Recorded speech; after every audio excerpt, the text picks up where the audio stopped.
네. 오늘 제가 설교를 하게 됐는데 제가 교회 일에 다시 복귀한 지도 얼마 되지 않았고 누가 물으시면 아직도 적응 중입니다. 이렇게 말을 하고 다녀요. 약간 우스개처럼 하지만 진실이 좀 담겨 있습니다. 뭐 이렇게 그간 진행된 일들에 대해서 제가 잘 모르는 것들도 많고 그 다음에 또 새로 오신 분들도 제가 모르는 분들도 많고 그래서 저도 막 허둥허둥하면서 적응하는 중이기도 하고 또 뭐 제 생활이라는 것이 뭐 이렇게 우리 교인들 전반의 상황들을 두루두루 파악하고 이해하면서 기도하고 또 어떤 것들이 우리 공동체에 또 필요할까 뭐 이런 것들을 열심히 고민하는 그런 패턴의 또 생활이 못 되다 보니까 그래갖고 설교라는 걸 제가 하기에 적절한가 뭐 그런 생각이 있는데 마침 이제 해도 바뀌었고 이제 뭐 구실되기가 좋죠. 그냥 새해 맞이 뭐 관련한 이야기들을 좀 하면 되니까 그리고 새해를 맞이했으니까 그 핑계 삼아 그냥 우리 각자가 좀 돌아봐야 될 그런 내용들 그런 것들로 내용을 좀 준비를 했습니다. 그래서 제목을 저렇게 잡아봤고요. 본문이 좀 긴데 이따가 중간에 다는 아니고 일부만 같이 읽겠습니다. 우리가 뭐 2주째를 맞이했지만 한 살씩 더 드신 소감이 어떠신지 모르겠습니다. 저는 언젠가부터 나이를 안 세고 있는데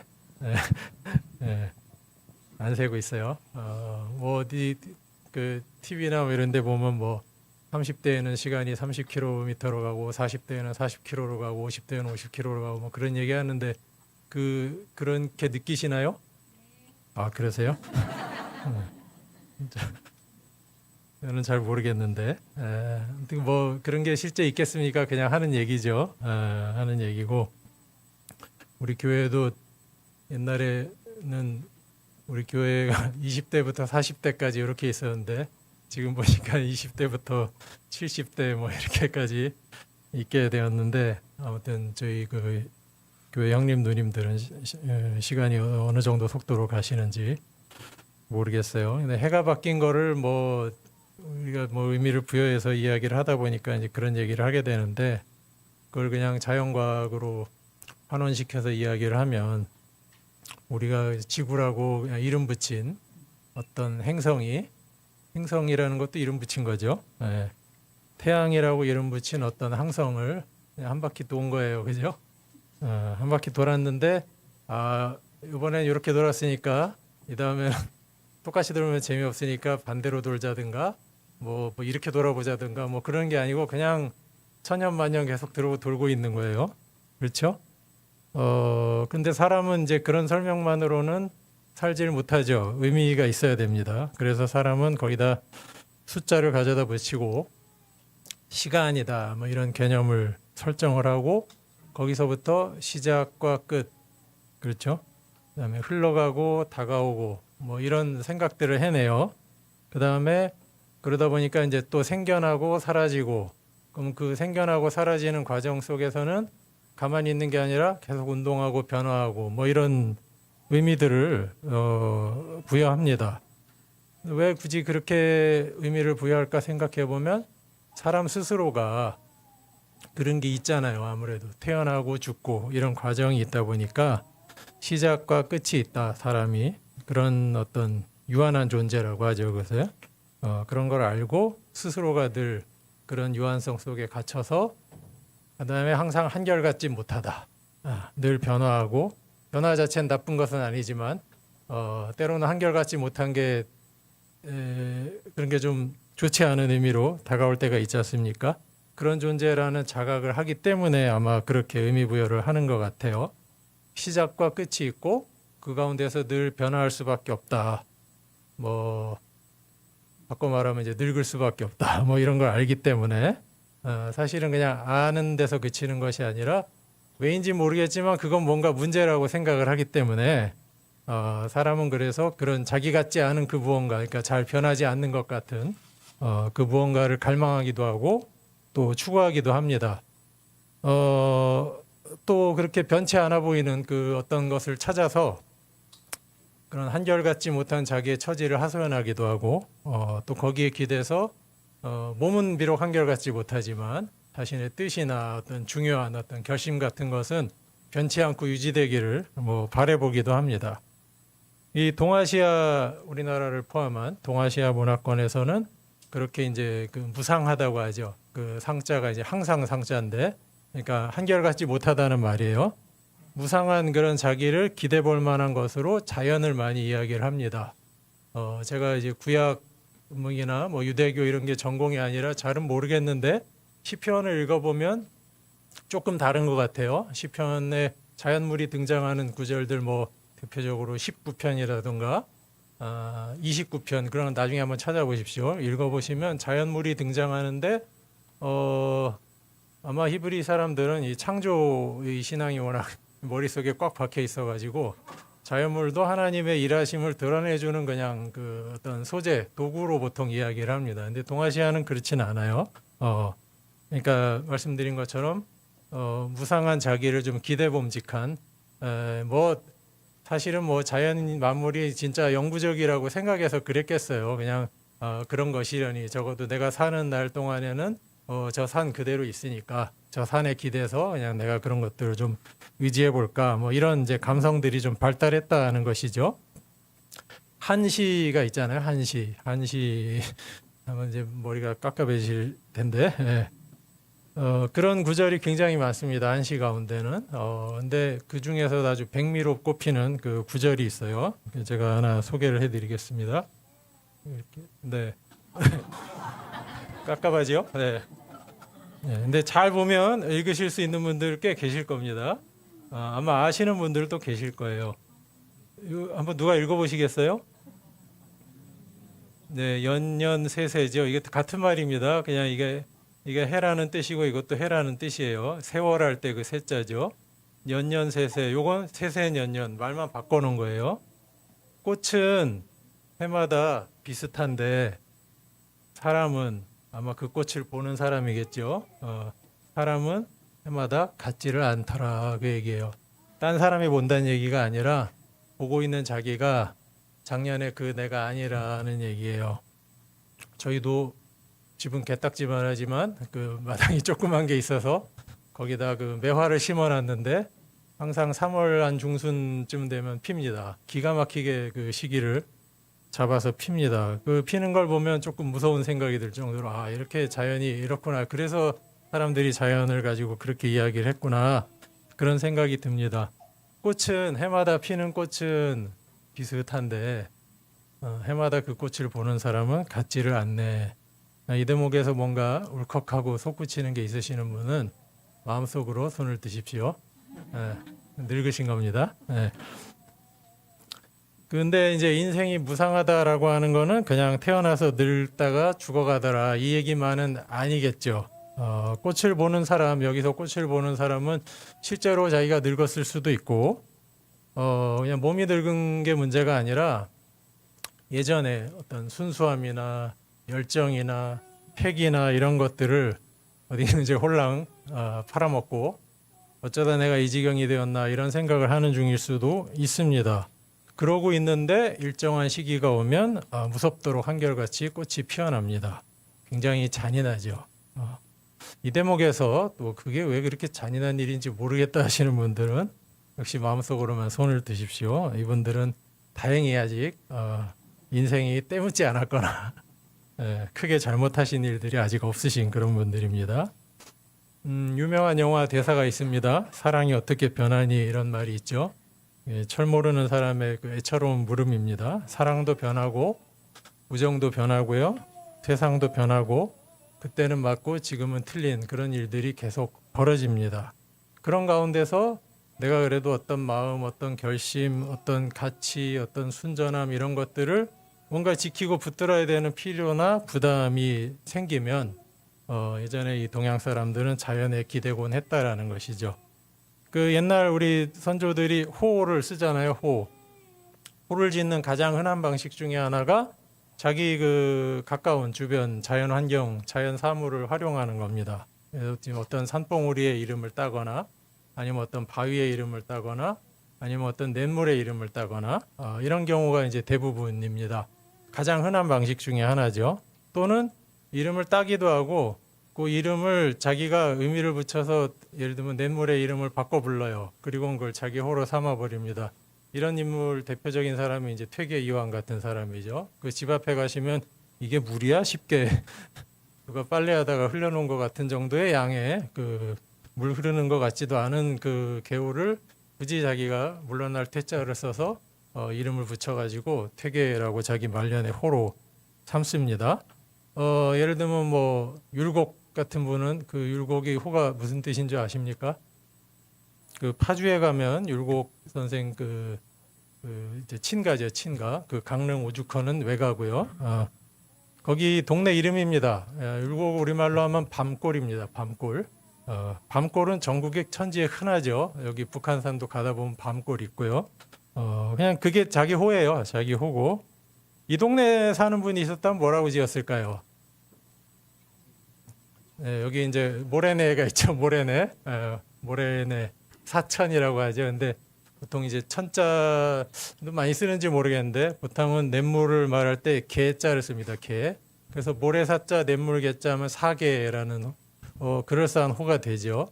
근데 실제로 그런 호를 쓰신 분이 있습니다. 물론 이 동네 살아서 그런 건 아니고요. 모래내도 전국에 여기에 많았을 거 아닙니까? 그 김장생이라고 그 율곡 계통의 후학 중에 아주 대학자가 한 명 있습니다. 그분이 호가 사계입니다. 혹시 뭐 옛날에 이 동네 살았던 분 중에도 그런 호를 썼는데 안 유명해져서 우리가 모르고 있는 그런 분도 있을 수가 있죠.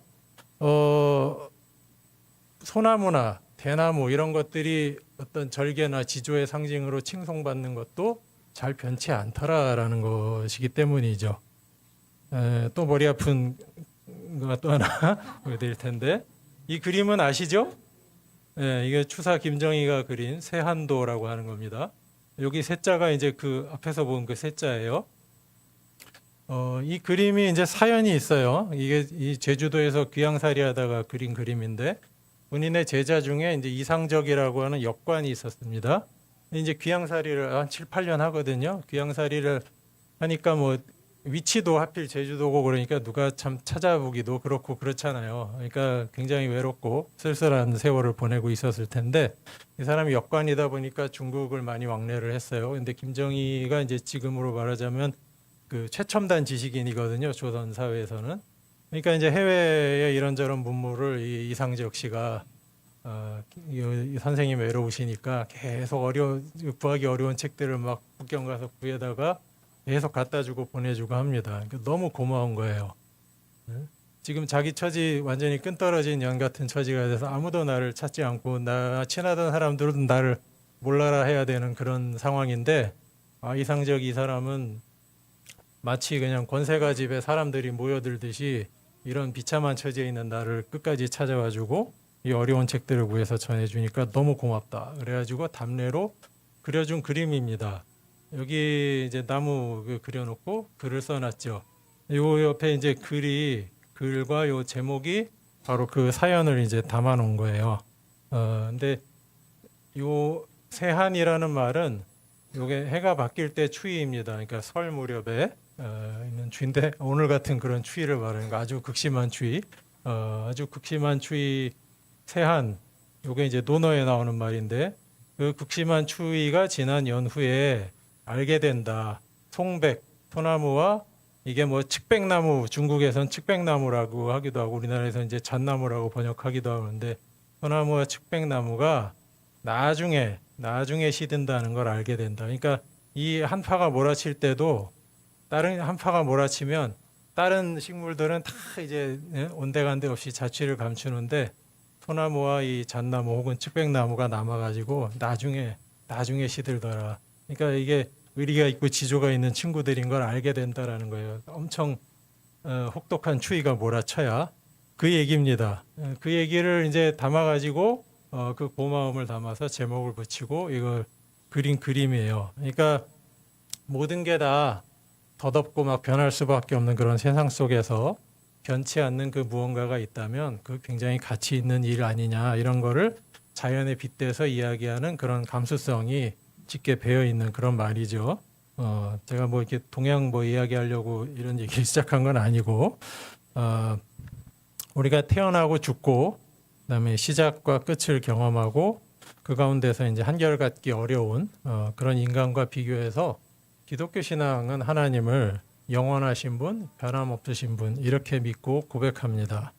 영원하고 변함없다는 말은 좀 막연하게 들리시겠지만 시간 속에 계시지 않는다는 말입니다. 시간 속에 있지 않다는 얘기는 시작도 없고 끝도 없다는 얘기죠. 시작과 끝이 없으면 변화라는 것도 없습니다. 하나님 그런 분입니다. 동양 사람들 얘기했으니까 서양 사람 네. 아우구스티누스가 고백록에서 바로 이런 얘기를 합니다. 그러니까 이 사람이 이 얘기를 왜 하냐 하면은 하나님이 천지를 만들었다면 세상을 만들기 전에 하나님은 뭘 하셨지? 이런 질문을 하는 사람들이 있다는 거예요. 그런 물음 가져보신 적 계시죠? 그런 질문을 하는 이상한 사람들이 아직도 있어. 이러면서 이제 이 얘기를 하는 거예요. 하나님은 시간 밖에 계신 분이다라는 거죠. 시간도 당신께서 만드신 것이니 당신이 만드시기 전에는 아무 시간도 지나갈 수가 없습니다. 당신은 모든 과거의 시간 전에도 계시고 모든 미래의 시간 후에도 계시는 분이십니다. 이 얘기는 시간이라는 게 여기서 여기까지 있고 하나님은 그보다 더 이걸 벌려가지고 저쪽에서부터 저쪽까지 계시는 분이야 그런 얘기를 하고 싶은 게 아니고 하나님한테는 시간이라는 게 없다라는 얘기를 하는 거예요. 당신의 세월은 가지도 않고 오지도 않습니다. 당신의 오늘은 내일에 의해 밀려나지도 않고 어제를 뒤따라 쫓아가지도 않기 때문입니다. 시간 밖에 계시는 분이기 때문에 우리가 영원하다고 하고 변함없으시다, 불변하다라고 합니다. 그런 분이기 때문에 그렇지 못한 우리가 의지할 수가 있게 되는 거죠. 그런데 이제 한번 생각을 해봐야 됩니다. 의지가 되고 안 되고 이걸 떠나서 그렇다면 그렇지 못한 그러니까 무상한 우리가 영원하고 변함없는 하나님을 알고 찾고 경험한다라는 것이 과연 가능한 일인가 이런 걸 고민을 한번 해보셔야 되는 거죠. 가능하지 않습니다. 가능하지 않은 것뿐만 아니라 마땅히 그래야 될 어떤 이유나 근거도 없습니다. 이게 하나씩 나와야 되는데 제가 귀찮아서 그냥 한 번에 보이게 네. 했습니다.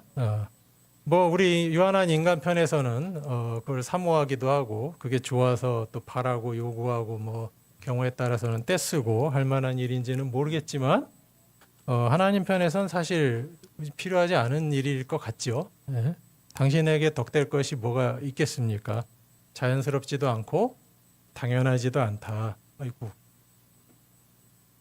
제가 자연도 아니고 당연도 아니다. 자연이라는 거는 원래 그렇게 되도록 되어 있는 거죠. 원래 그렇게 되어야 되는 것이고 당연이라는 거는 뭡니까? 마땅히 그렇게 되어야 되는 것이죠.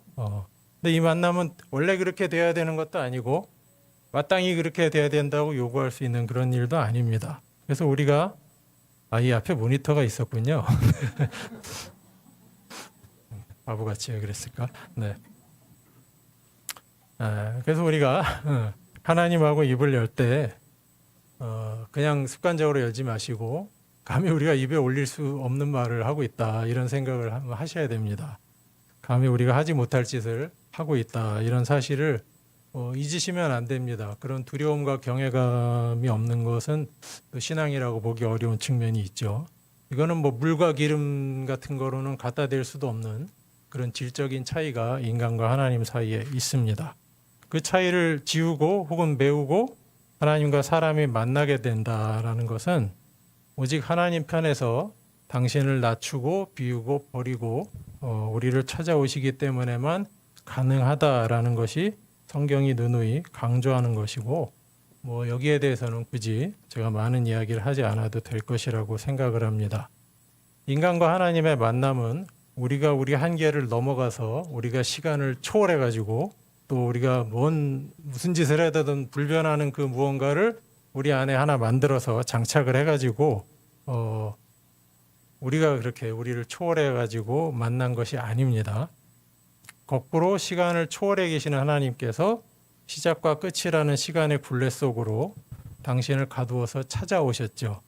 시작도 끝도 없으신 분께서 사람을 찾아오셔서 사람이 겪는 희로애락도 다 겪으시고 사람의 생명의 시작과 끝을 모두 생생하게 겪으신 사건 덕에 우리가 감히 하나님을 찾고 부르고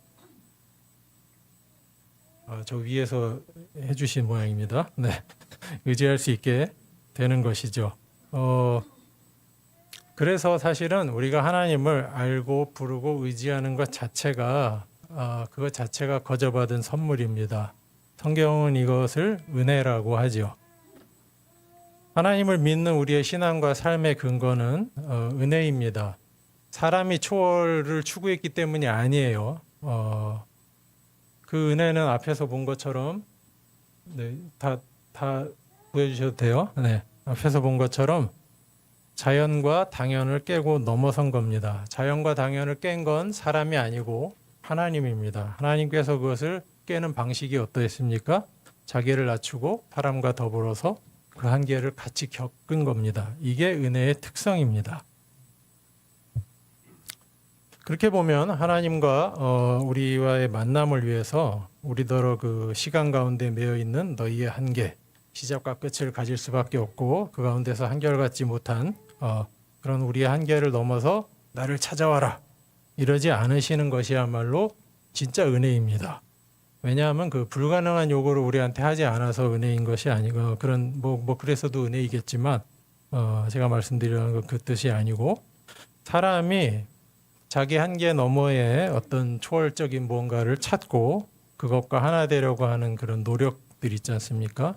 그런 노력은 결국은 진짜 초월을 찾기보다는 그냥 자기에게 모자르거나 없다고 생각되는 어떤 힘과 능력을 추구하는 것으로 그냥 귀결되기 때문에 그렇습니다.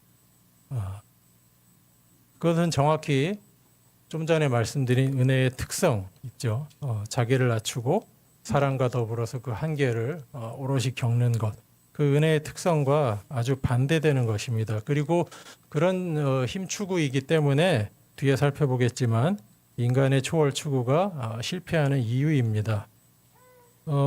그러면 이제 인간이 추구하는 초월과 하나님의 초월이 어떻게 다른지를 한번 살펴보죠. 사람이 사실 그 한계를 넘어서는 짓을 계속 합니다.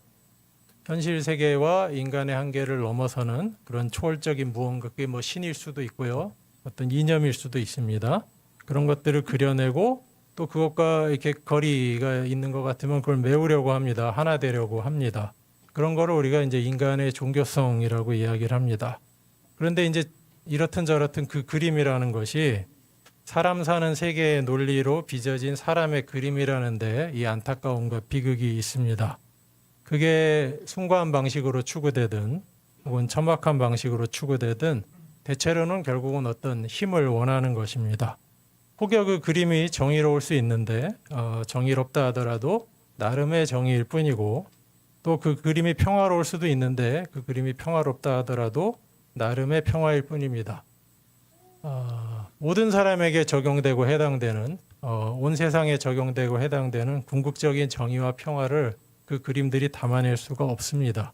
그런데 그런 그림을 그려놓고 그 그림을 초월적인 그 무엇이라고 이야기를 해서 절대화해버리는 그 순간 어떻게 됩니까? 그 그림은 결국 그 그림을 그리고 그걸 색칠하는 사람들의 힘과 정의를 위해 그들의 평화를 위해 봉사하는 도구가 돼버립니다.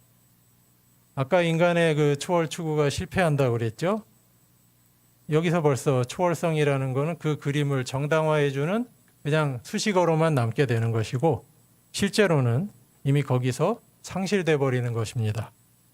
사람의 초월 추구는 그런 방식으로 사실 초월성을 상실합니다. 그 목사님 이번에 쓰신 책 많이들 읽으셨나요? 저기 뒤에 아직 많이 남아 있던데. 네. 거기 보면 이제 그런 얘기 나옵니다. 그 전에 뭐 설교 때도 말씀하셨지만 특정한 정치 세력을 하나님의 이름으로 정당화해 주는 것이 위험한 까닭도 거기에 있습니다. 그렇게 되면 이제 다른 이들을 거기에 맞춰서 재단하고 억압하게 되는 것은 아주 자연스러운 귀결입니다. 뭐 우리는 이렇게 어마어마한 짓까지는 하지 않지만 우리도 그런 비슷한 짓들을 하기는 합니다. 자기 식대로 헤아려서 하나님의 뜻이 이랬던 것 같아. 뭐 이런 식으로 들먹이는 것도 엄밀히 따지고 보면 물론 이제 순수한 마음으로 그러시는 것이겠지만 그런 짓의 하나일 수도 있습니다. 하나님과는 사실 관계없는 그림들로 하나님 이미지를 그려놓고 하나님을 부르고 찾고 그러기도 우리가 합니다. 잘 모르면 조심스럽게 이렇게 모르는 채로 하나님을 이렇게 내버려 두지 못하고 자기 상상력으로 한계에 갇힌 나와 그렇지 않은 하나님의 거리를 내가 메꿔보려고 내가 달려가서 그 시도를 하는 순간 우리도 그런 함정에 빠져버립니다. 가장 힘세 보이는 어떤 짐승의 형상을 눈에 보이게 만들어 놓고 왜냐하면 그게 자기들의 상상력 속에 최선의 신 그림이었으니까 너희를 이집트에서 이끌어낸 신이다 이것이 이렇게 외친 이스라엘 사람들처럼 우리도 그런 함정에 빠질 수가 있습니다. 그런데 하나님은 인간의 그런 종교심과 상상력이 만들어내는 기대를 깨버리시죠. 무엇을 통해서요? 누구를 통해서요? 예수 그리스도를 통해 깨십니다. 가장 연약한 존재로 오셔서 가장 비참하고 또 비참할 뿐 아니라 아주 가장 무력할 뿐 아니라 사실은 가장 추악한 죄인의 모습으로 죽어간 예수 그리스도를 통해서 사람들의 그런 기대를 깨십니다. 하나님은 사람이 추구하는 초월의 방식과는 정확히 다른 그림을 제시합니다. 사람이 추구하는 초월성은 자기 한계를 넘어선 힘과 아니면 뭐 효율성 이런 것으로 뭔가 해결하고 지배하는 그런 것이죠. 근데 하나님이 제시하시는 예수 그리스도를 통해 제시하는 초월성은 도리어 그 한계에 자기를 가두고 무력하게 당하면서 고생하는 초월성입니다. 자기가 정당하고 옳다는 것을 증명하는 것이 아니라 그 증명의 욕구를 포기하는 방식입니다. 근데 잘 생각해 보십시오. 하나님 변치 않는 분이라고 했습니다. 변하지 않는 하나님이 자기를 낮추고 사람과 더불어서 한계를 겪는다. 그러면 하나님 변한 거 아닌가? 그렇게 생각할 수도 있죠. 왜 그러느냐? 하나님의 애초에 존재하는 방식이 그냥 사람식으로 말하면 하나님이 생겨먹은 됨됨이가 자기 낮춤과 비움과 희생과 내어줌이라는 겁니다. 우리가 사랑의 하나님이라고 말할 때 가리키는 것이 바로 이것입니다. 하나님은 영원불변은 하신데 영원불변이 뭘 하시냐? 사랑으로 자기를 비우시고 내어주시는 그래서 한계로 가득 찬 세상과 만나시고 더럽고 때 묻은 우리와 만나시고 그런 우리에게 생명을 나누어 주시는 그런 분입니다. 영원불변하다고 할 때 우리는 무엇을 생각합니까? 우리의 어떤 시간적인 한계 이런 것들을 뛰어넘는 그것을 생각합니다. 일종의 자기 확장의 그림이죠. 우리가 영원불변이라는 말을 같은 말을 쓴다고 해서 같은 뜻인 건 아니죠. 영원불변이라는 말을 우리가 쓸 때 우리가 확장되는 어떤 그림을 떠올립니다. 그런데 하나님은 자기를 내어주시는 방식으로 영원불변하십니다. 그런 방식으로 하나님은 초월적인 분입니다. 우리가 우리의 욕망을 담아서 떠올리는 그 초월과 실제 하나님의 초월은 이렇게 다릅니다. 인간의 초월이 자기의 무한한 확장을 꾀한다면 하나님의 초월은 자기를 무한히 내어주는 초월입니다. 그런 하나님의 초월성이어야 바로 자연과 당위를 넘어서 우리와 만나시는 은혜, 자기를 낮추고 비워서 사람과 더불어서 그 한계를 같이 겪는 그런 은혜로 이어집니다. 하나님이 존재하시는 방식이 은혜의 방식이고 우리가 하나님과 더불어 만날 수 있는 근거도 그 은혜에 있다는 것을 바울은 굉장히 잘 깨달은 것 같습니다. 그런 바울은 자신이 맡은 역할을 수행하는 방식도 철저하게 그 은혜의 방식이어야 한다는 것을 또한 잘 알고 있었던 것 같습니다. 왜냐하면 자기가 맡은 역할이 바로 그 은혜의 방식으로 하나님께서 내미시는 화해의 손길을 받아들이도록 사람들에게 전하는 것이었기 때문입니다. 제가 10절, 11절부터 써놨었는데 16절부터 좀 길지만 같이 읽겠습니다. 그러므로 우리는 이제부터 어떤 사람도 사람들의 기준에 따라 알지 않습니다. 우리가 전에는 그리스도까지 사람들의 기준에 따라 알았더라도 이제 더는 그렇게 알고 있지 않습니다. 그래서 누구라도 그리스도 안에 있으면 그는 새로운 창조물입니다. 옛 것들은 지나갔습니다. 보십시오, 새 것들이 되었습니다. 모든 것은 하나님께로부터 비롯됩니다. 그리스도를 통해 우리를 자기와 화해하게 하시고 우리에게 화해시키는 섬김의 직무를 주신 하나님께로부터 말입니다. 다시 말해 하나님이 그리스도 안에서 세상을 자기와 화해하게 하셨습니다. 그러면서 사람들에게 그들의 잘못에 대한 책임을 따지지 않으시고 화해의 말씀을 우리에게 맡겨두셨습니다. 그러므로 우리는 그리스도를 대신하는 특사들입니다. 곧 하나님이 우리를 통해서 권유하시는 것입니다. 우리가 그리스도를 대신해서 매달려 빕니다. 여러분은 하나님과 화해하십시오. 우리를 위해서 하나님은 죄를 알지도 못하는 분에게 죄를 짊어지게 하셔서 우리 자신들이 그분 안에서 하나님의 의가 되도록 하셨습니다. 이제 6장입니다. 우리는 함께 일하는 일꾼으로서 권유합니다. 여러분은 하나님의 은혜를 헛되이 받지 않도록 하십시오. 하나님이 이렇게 말씀하시니까요. 은혜롭게 받아주는 때에 내가 너의 말에 귀 기울여 주었고 구원의 날에 내가 너를 도와주었다.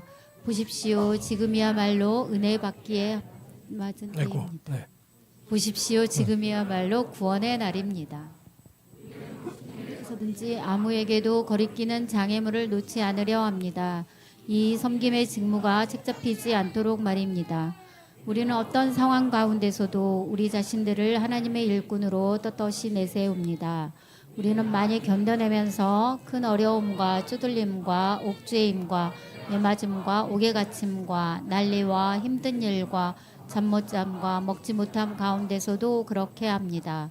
우리는 순수함과 지식과 참음과 다정함과 성령님의 도움과 꾸밈 없는 사랑과 진리의 말씀과 하나님의 능력으로 그렇게 합니다. 오른손과 왼손에 든 의의 무기들을 휘두르면서 영광을 누리든 수치를 당하든 평판이 나쁘든 평판이 좋든 간에 그렇게 합니다. 우리는 속여 헤매게 하는 사람 같지만 참됩니다. 알려지지 않은 사람 같지만 잘 알려져 있으며 죽어가는 사람 같지만 그러나 보십시오. 우리는 이렇게 살아 있습니다. 처벌을 심하게 받는 사람 같지만 죽임을 당하지는 않습니다. 아픔을 당하는 사람 같지만 늘 기뻐합니다. 가난한 사람 같지만 많은 사람을 부유하게 하며 아무것도 없는 사람 같지만 모든 것을 다 가지고 있습니다. 네, 수고하셨습니다. 이게 통으로 다 읽어야 그 뉘앙스를 이해하시는 데 도움이 될 것 같아서 다 읽었고요. 읽다가 좀 특이한데 한 느낌 받으신 분 혹시 안 계십니까? 이건 우리가 보통 예배 때 보는 새번역 성경이 아니고요. 작년이 아니고 이제 재작년이구나. 재작년에 그 성서공회에서 새로운 번역이 또 하나 나왔어요. 새 한글 성경이라고. 그겁니다. 이것은 그러니까 그 신상입니다. 네. 그 홈페이지 들어가시면 따로 보실 수 있고요. 아마 그 책도 판매를 하는 걸로 알고 있습니다. 그 참고 삼아서 보시면 유용할 거라고 생각이 됩니다. 쭉 읽으셔서 그냥 느낌을 기억을 하시겠지만 바울의 관심은 뭡니까? 크게 한 두 가지인데요. 은혜의 손길을 은혜답게 전하는 겁니다. 그게 이제 본인의 주된 사명이고요. 또 하나는 지금 이제 수신자인 고린도 교회를 향해서 하는 말인데 은혜를 헛되게 만들지 않고 은혜답게 살려가라. 이거 이제 가르치는 것이 이제 본인의 사명인 것이죠. 바울의 관심은 여기에 다 꽂혀 있습니다. 자기를 낮추셔서 찾아오시는 하나님의 화해의 손길, 은혜의 손길을 은혜답게 전하는 겁니다. 자기의 가르침을 받은 이들도 그것을 헛되이 만들어버리지 않게 하는 것, 그 두 가지가 바울의 관심입니다. 그래서 바울이 이제 어떤 이야기를 하느냐, 우리가 은혜 아까 얘기를 쭉 달려오면서 아마 많이 들으신 단어, 자연과 당연. 자연과 당연이라는 게 그냥 아까 뭐 원래 그렇게 되게 돼 있는 것, 마땅히 그래야 하는 것 이런 거지만 이렇게 생각하실 수도 있습니다.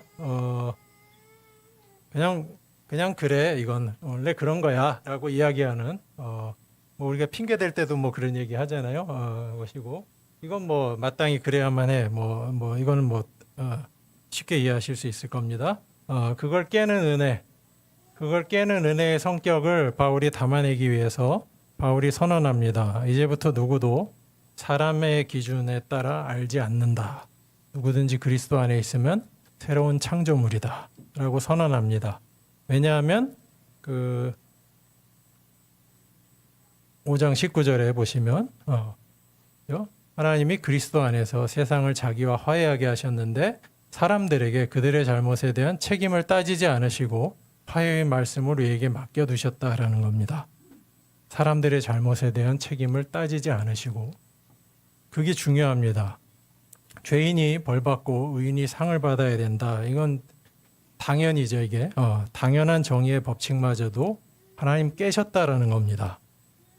그게 은혜라는 거예요. 그리고 그 은혜로 우리와 화해를 하셨다라고 이야기합니다. 그런 하나님과 화해한 사람이라면 누군가의 흠과 연약함을 마주했을 때 은혜의 방식으로 그의 한계, 그의 연약함을 뭐 같이 짊어지고 겪어내지는 못할 망정 알량한 나름의 윤리와 정의와 기준들 혹은 세상에서 통용되는 다른 가치관으로 그를 함부로 판단할 수 없다라는 얘기입니다. 그런 나름의 이게 이제 자연과 당연의 법칙이죠. 그런 법칙으로 사람을 바라보고 판단하는 것은 은혜를 헛되게 만드는 일이다라는 겁니다. 그리고 또 하나 바울이 은혜의 어떤 특성을 담아내기 위해서 이야기하는 대목이 또 있습니다.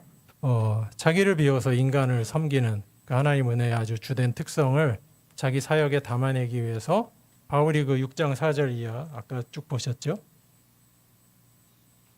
네, 여기서부터 어려움, 쪼들림, 매달 무게가침, 난리, 힘든 일, 잠 못 잠 먹지 못함, 순수함, 지식과 참음과 다정함과 성령님의 도움과 끊임없는 사랑과 진리의 말씀과 하나님의 능력으로 영광을 누리든 수치를 당하든 뭐 이런 것이죠. 이 대목이 바로 자기를 낮춰서 인간을 섬기는 그 은혜를 은혜답게 드러내기 위해서 바울이 취하는 구체적인 태도라고 볼 수 있습니다. 이걸 뭐 길지만 요약하면 낮아지고 그냥 무력하게 당하는 겁니다. 그냥 언뜻 보면 복음 전파를 위해 이렇게 고생하는구나 고생담처럼 보이고 그럼 뭐 우리가 복음 전파니까 좀 이렇게 축혀서 이해는 하지만 사실 따지고 보면 복음 전파 아니라 무엇이 되었건 간에 어떤 일을 본인이 열심히 한다고 하는 사람들은 다 그것을 위해서 몸고생하고 치열하게 살고 하는 것은 뭐 누구나 다 하는 일이죠. 그런데 그런 치열한 바울의 뭐 이야기도 결국 그런 고생담 중에 하나 아니냐 뭐 깎아서 보면 그렇게 볼 수도 있습니다. 그런데 그 치열한 고생담은 결국 왜 하는 겁니까? 자기 증명과 인정을 위해서 늘어놓는 겁니다. 어디까지나 근데 바울의 초점은 하나님의 은혜의 손길을 은혜답게 전하는 것에 있습니다. 무엇을 하고 있느냐를 넘어서 어떻게 그것을 하느냐의 문제라는 것이죠. 그게 바로 8절 이하에 아주 뚜렷하게 드러납니다. 여기 나오시죠? 이 대목을 쭉 읽어보시면 결국은 이게 뭐냐면 자기 증명과 인정을 포기한다라는 선언입니다. 이 뒤에 특히 보십시오. 알려지는 사람 같지만 잘 알려져 있으며 죽어가는 사람 같지만 보십시오. 살아있습니다. 처벌을 심하게 받는 사람은 죽임을 당하지 않습니다. 이게 이제 어떻게 보시면 정신승리 선언 같이 읽히잖아요. 네? 알고 보면 나 유명하거든. 어딨어? 죽지 않아. 뭐 이런 이야기하는 것 같은 거잖아요. 진짜 그런 얘기를 하는 거라면 바울은 미쳤거나 아니면 무슨 리얼 버라이어티 예능을 찍고 있거나 뭐 이런 것일 겁니다. 그게 아니라 여기에다 걸리는 얘기라고 봐야죠. 영광과 수치, 평판, 나쁜 평판, 좋은 평판. 거기 이제 그러니까 비난과 칭찬 뭐 이렇게 이해하실 수 있습니다. 이게 해당되는 거죠. 거기서 요 영광과 평판 좋은 거, 칭찬 이건 빼야죠. 왜냐하면 뒤에 그런 내용이 없잖아요. 그냥 이렇게 그냥 대조를 해갖고 말을 멋있게 쓰려고 그냥 쓴 거죠. 없어요, 사실은. 결국은 이 수치와 이 나쁜 평판, 비난 가운데서 그거 한번 내가 뒤집어 보겠다, 혹은 이거 한번 내가 만회해 보겠다 하지 않고 그냥 한다는 겁니다. 그 얘기입니다. 이게 그냥 한다는 거예요. 예. 그냥 한다는 겁니다. 왜요? 그거 아닌 다른 방식. 고생하는 것까지는 내가 뭐 그것까지는 그런데 내가 선택한 길이니까. 근데 이걸 하느라고 내가 욕을 먹어. 그것만큼은 못 참겠다. 뭐 이런 영광과 칭찬까지는 아니어도 그래도 수고가 많으시군요 정도는 내가 들어야지 하는 거 아닌가 하는 그런 자기 증명의 욕구가 발동하는 그 순간 3절에 거리끼는 장애물을 놓는 일이 된다라는 그런 조심성이 바울에게 있기 때문입니다. 사실 정말 참기 어려운 것이 바로 그런 것이죠. 몰인정이죠. 뭐 몸이 힘들고 고생스럽고 하는 것은 뭐 엔간하면 견딜 수 있습니다. 체력이 좀 받쳐준다면은 그런 내성도 더 강하죠. 근데 인정받지 못하고 그것 때문에 도리어 욕을 먹거나 수모를 당한다라는 것은 정말 참기 어려운 일인데 바울은 거기서 자기 증명의 욕구를 발동시키지 않겠다라는 겁니다. 왜? 거리끼는 장애물을 놓지 않으려고요. 네.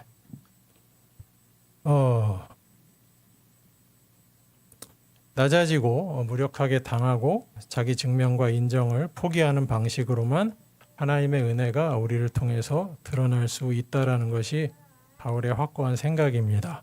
왜냐하면 하나님께서 우리를 만나신 통로가 우리가 생각하는 그 초월적인 힘이 아니라 반대로 자기를 비우고 낮추시는 그런 방식의 초월적인 은혜이기 때문에 그렇습니다.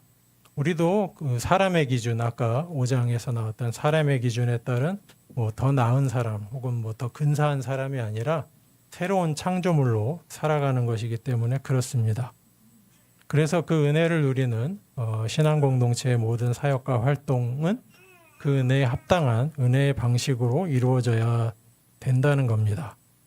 그걸 놓치면 제 아무리 신앙 공동체의 일과 모임이라고 하더라도 사람들이 하는 일이잖아요. 사람들이 하는 일인 한 해는 언제나 그 자연과 당연으로 온통 채워지기 쉽습니다. 자연이라는 건 뭐 아까 말씀드렸죠. 원래 그런 거야. 불가피한 일이야. 당연하다는 것, 그냥 마땅히 그래야 되는 거야. 이래야만 해 하는 거, 뭐 그런 것이죠. 근데 그런 걸로 다 채워지기 쉽습니다. 자연인으로서 그냥 자기의 성격이나 자기의 관심에 의존해서만 공동체 안에서 어떤 책임을 감당하거나 아니면 반대로 아무것도 감당하지 않거나 할 수도 있고요. 또 어떤 일이나 어떤 관계를 맺는 데 있어서 자기 노하우나 어떤 관성에 의존하게 될 수도 있습니다. 또는 뭐 우리는 별로 그런 쪽은 욕구들이 덜한 것 같지만 효율성이라든가 눈에 보이는 성과에 연연하게 될 수도 있습니다. 또 은연중에 약육강식의 자연세계처럼 주도권을 다투는 일도 벌어지기도 합니다. 관계 속에서의 영향력이나 어떤 친분 이런 데 의지해서 일들이 굴러갈 수도 있습니다. 특히 또 여러 역할을 맡은 분들은 인정의 욕구나 자기가 하는 일들이 정당하다라는 것을 입증하려는 욕구에 시달리실 수도 있습니다. 또는 뭐 비록 중요하지만 그게 다는 아닌 우리들의 어떤 관습이라던가 우리도 이제 세월이 좀 됐으니까 우리 나름의 전통들이 있을 거 아니에요. 그런 것이라던가 혹은 뭐 규칙들이라던가 이런 것들을 근거로 다른 사람들을 정죄하거나 판단할 수도 있습니다. 그 외에 또 다른 인간적으로 통용되는 그러나 뭐가 이렇게 굴러가려면 꼭 필요한 어떤 덕목들, 어떤 당위들을 가지고 사람들의 태도를 판단하게 되기도 합니다. 근데 이제 이런 것들은 사실 나쁜 마음을 먹고 그렇게 하는 것은 아닙니다. 딱히 나쁜 의도 없이 불가피하게 벌어지거나 심지어는 필요하기도 합니다. 교회 공동체의 유지와 운영에 현실적으로 필요하기도 하기 때문에 그래서 불가피함과 마땅한 필요죠. 잘 성찰하기도 어렵고 어찌어찌 성찰해낸다고 하더라도 그것만 딱 끄집어내서 고치는 것도 굉장히 어렵습니다. 일을 많이 맡은 분들이 그런 함정에 빠지기가 더 쉬운데 저 같은 사람은 또 얼마나 이런 습성이나 행태에 많이 사로잡혀 있겠습니까?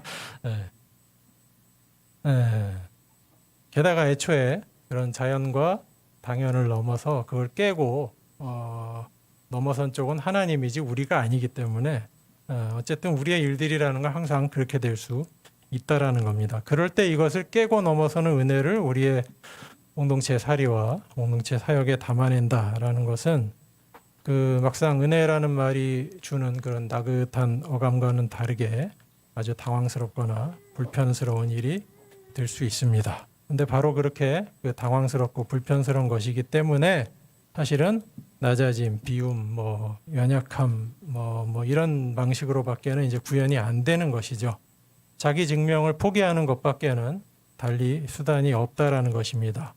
어려운 일이죠. 다만 그것이 싫어서 이런 불가피함과 마땅한 필요, 그 너머의 차원을 우리가 담아내야 한다라는 것을 생각하지 못하거나 놓치게 되면 교회 공동체의 일과 문화가 세상의 어느 다른 집단과 차이가 없어지게 됩니다.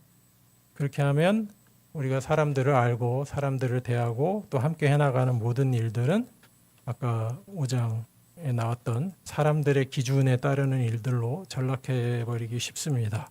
우리가 그렇다는 것을 좀 더 무겁게 생각해야 되지 않을까 하는 생각이 듭니다.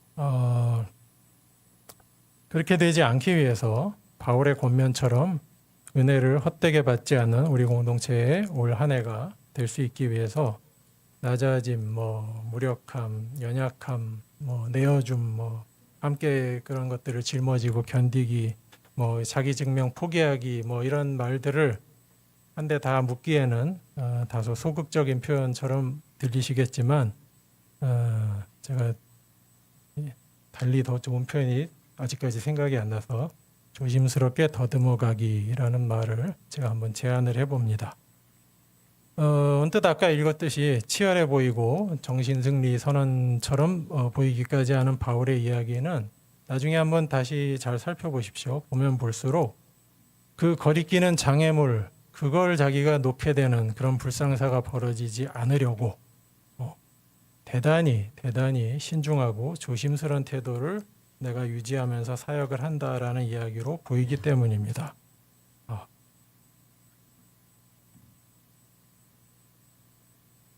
낮아짐, 이렇게 연약함을 함께 짊어지기, 자기 증명 포기하기, 이런 것들은 겉으로는 다 밖을 향한 어떤 덕목들 같지만 사실은 기본적으로 자기 이해의 문제와 굉장히 깊이 관련이 있습니다.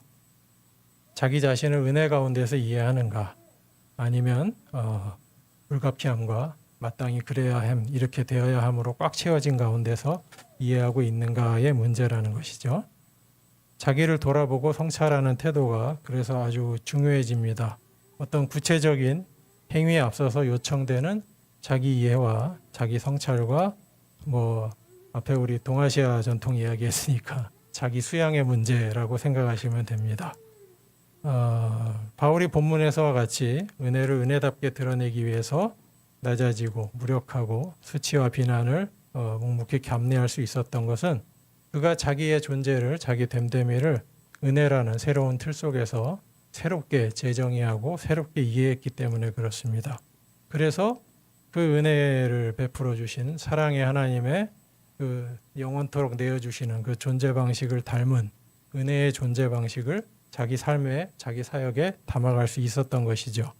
자기 자신을 은혜 가운데서 이해하게 되면, 즉 모든 불가피함과 모든 마땅함 이런 것들을 뛰어넘어서 하나님께서 진히 찾아와 주시고 함께해 주시고 만나 주시고 상대해 주신 그 은혜를 입은 자로 스스로를 이해를 하게 된다면 자기에게 설정된 어떤 불가피함과 자기가 생각하는 건 마땅함, 그게 그 자체로 온전할 수도 없거니와 절대화돼서는 안 된다는 것을 헤아릴 수 있게 됩니다.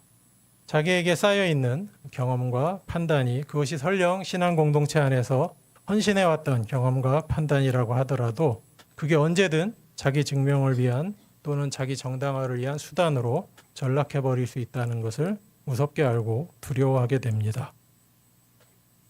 그래서 그런 성찰을 통해서 공동체 안에서 은혜가 은혜답게 작동하는 것을 우리가 경험하고 싶다면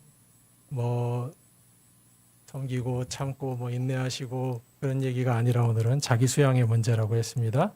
가장 먼저 자기의 직접적인 경험치와 판단이 자신에 대한 또 공동체의 상황과 필요에 대한 또 다른 지체들에 대한 어떤 결정과 언행의 근거가 되지 않도록 그 결정과 언행을 자기의 직접적인 경험치와 판단이 좌우하지 않도록 조심해야, 망설여야 하고 더듬더듬거려야 한다는 겁니다. 그게 은혜를 은혜답게 만드는 낮아짐과 자기 증명 포기의 출발이라고 생각을 합니다. 마치 우리 파송 찬양의 가사처럼 목소리를 높이지 못하는 노래, 아니 목소리를 높여서는 안 되는 노래여야 한다는 것입니다.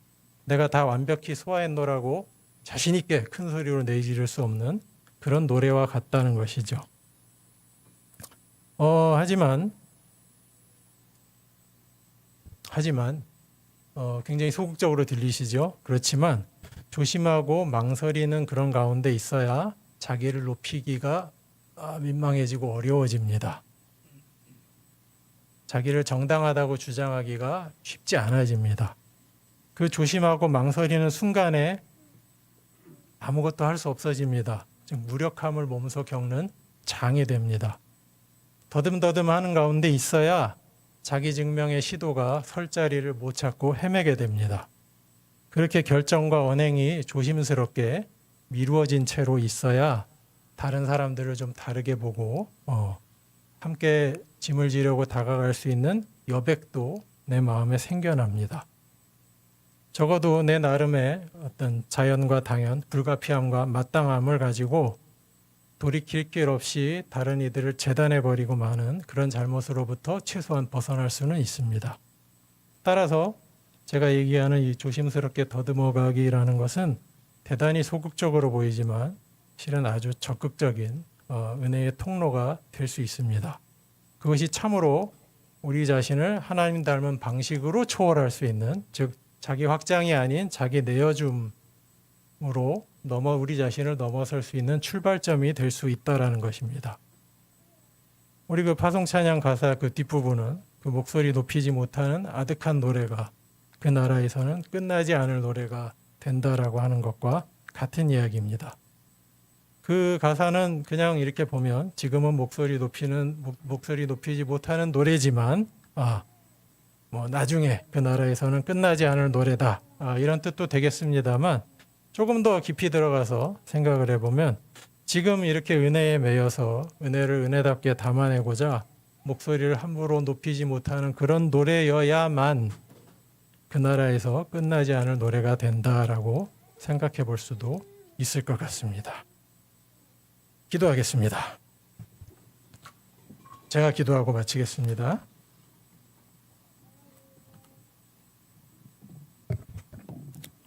친히 우리를 찾아오셔서 우리에게 말을 건네시고 우리와 관계 맺으신 하나님, 우리가 하나님을 찾고 만나고 믿고 의지하는 모든 것이 하나님께서 시작하신 사랑의 결과요, 우리의 그것이 자연스럽거나 당연한 것이 아닌 은혜라는 것을 다시금 고백합니다.